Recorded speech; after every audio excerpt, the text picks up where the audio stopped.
जो बिहार से लोग पलायन करने जाते हैं, जो मजदूरी करने जाते हैं, जो काम करने जाते हैं, जो लोग बिहार के लोग जो दवा इलाज के लिए जाते हैं, मरीज होंगे अस्पतालों में, गंभीर होंगे, उनके परिवार के लोग वहां होंगे, कई लोग जो है अलग अलग शहरों में काम करते हैं, लगभग उनकी जो संख्या है, पढ़ाई के लिए जो लोग बाहर जाते हैं उनकी तकरीबन संख्या जो है 4.5 करोड़ के आसपास है। अब 4.5 करोड़ लोग वापस कैसे आएंगे? वो वोट देने तो आता है, लेकिन उनके पास अगर डॉक्यूमेंट नहीं है तो डॉक्यूमेंट बनाने आना होगा, फिर फॉर्म भरने आना होगा। फॉर्म ऑनलाइन भी किया जा सकता है, लेकिन अगर डॉक्यूमेंट नहीं होगा तो डॉक्यूमेंट बनाने आना होगा। तो क्या इलेक्शन कमीशन ने भारतीय रेलवे से या भारत सरकार से रेलवे मुफ्त कराने की, रेलवे चलाने की व्यवस्था कराई है? क्योंकि गरीब रेल का यात्री है। आज पैसा कौन देगा? रेलवे का आने जाने का किराया कौन देगा? मान लो अपना पॉकेट से भी गरीब मजदूर खर्च करता भी है बिहार आने के लिए, वोटर लिस्ट बनाने के लिए, अपना काम धंधा छोड़ करके आने के लिए, तो क्या टिकट कंफर्म हो पाएगा रेलवे का?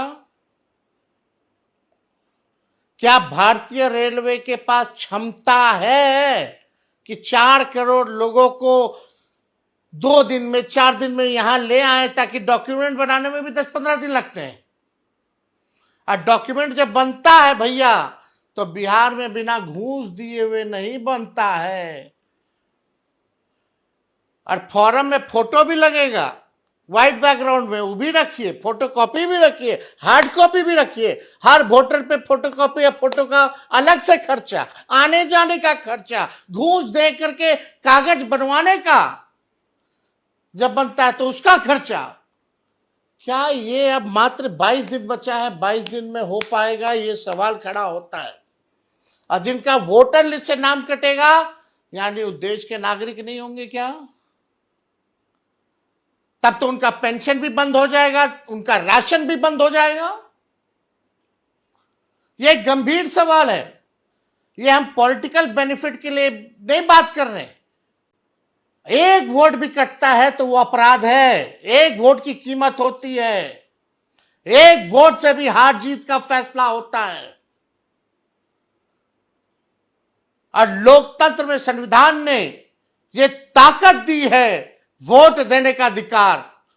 18 साल का जो हो जाएगा उसको वोट देने का अधिकार होता है, यह हमारे संविधान में लिखा है। तो ये बड़ा सवाल जो है खड़ा करता है, वोट का राज मतलब छोट का राज। आप गरीबों से वोट का अधिकार छीनना चाहते हो? तो सवाल उठा मुझे तो लगता है सर्वप्रथम तेजस्वी यादव जी अपने आप को कहते हैं कि मैं समाजवादी हूँ। ये ढोंग कैसा? अपनी पत्नी का नाम क्यों बदली? अगर थी क्रिश्चियन तो थी, क्या दिक्कत? क्या दिक्कत है? क्रिश्चियन होना कोई गुनाह है? लेकिन नाम बदलने से, इसीलिए मैं कहता हूँ तेजस्वी यादव जी की पत्नी का ही वोटर लिस्ट की जांच होनी चाहिए। वो किस तरह से वोटर बनी? क्या वो नागरिकता प्रमाण पत्र के साथ? जो कह रहे हैं कि आधार को नहीं माना जा रहा है, आधार पर लिखा हुआ है, ये नागरिकता का प्रमाणित नहीं करता है। और ये कोई नागरिक होगा वही वोटर होगा। आखिर डर किसको है? क्या घुसपैठिए को भारत का नागरिक होना चाहिए? मैं पूछना चाहता हूं विपक्ष से, क्या रोहिंग्या को होना चाहिए? काहे डर है? और जो 86 से पहले पैदा लिया है उसको तो इलेक्शन कमीशन माना है। लेकिन 11 सब जो दस्तावेज है हाँ। वो कहा जा रहा है जो दलित है तो वो उनके पास नहीं है, जो उनके पास है वो कि चुनाव आयोग जिनके पास नहीं है उसके लिए लोकल अधिकारी को पूरा अधिकार दिया गया है। इलेक्शन कमीशन के संविधान के तहत आप नागरिक कोई भी जाता है आवासीय प्रमाण पत्र लेने के लिए, हमारे पास तो रोज आते हैं पीएम का मदद लेने के लिए, आवासीय प्रमाण पत्र हो गया, गरीबी का हो गया, आय प्रमाण पत्र हो गया, दुनिया भर का है। काने के मन भेल तो आंख में गड़ल खुट्टी। ये लोग चाहते हैं अवैध लोगों को मतदान करवाना, इसीलिए आज राहुल गांधी चिल्लावे या तेजस्वी चिल्लावे, ये काम तो बहुत पहले होना चाहिए था। चुनाव आयोग को इस बिहार में हर 10 साल पर करनी चाहिए। ओवैसी ने कहा है कि भारतीय नागरिक को बंधक बना के रखा गया है और यहाँ पाकिस्तान और रोहिंग्या की नजर से देखा जाता है। भारतीय मुसलमान दुनिया में सबसे ज्यादा सुरक्षित है, लेकिन जो घुसपैठिए हैं उनको जो लोग संरक्षित करने का काम कर रहे हैं वो देश के लिए गद्दारी कर रहे हैं। देखिए, मैं तो तीसरा आरोप लगा रहा हूं, बिहार में नीतीश कुमार को बदनाम करने के लिए एक षड्यंत्र रचा जा रहा है कि आतंक फैलाओ, अपराध करो और अपराध राजनीतिक संरक्षित अपराध। ये कुछ लोग साजिश करके नीतीश कुमार को बदनाम करने के लिए कर रहे हैं, जिसका पर्दाफाश भी अब होने वाला है।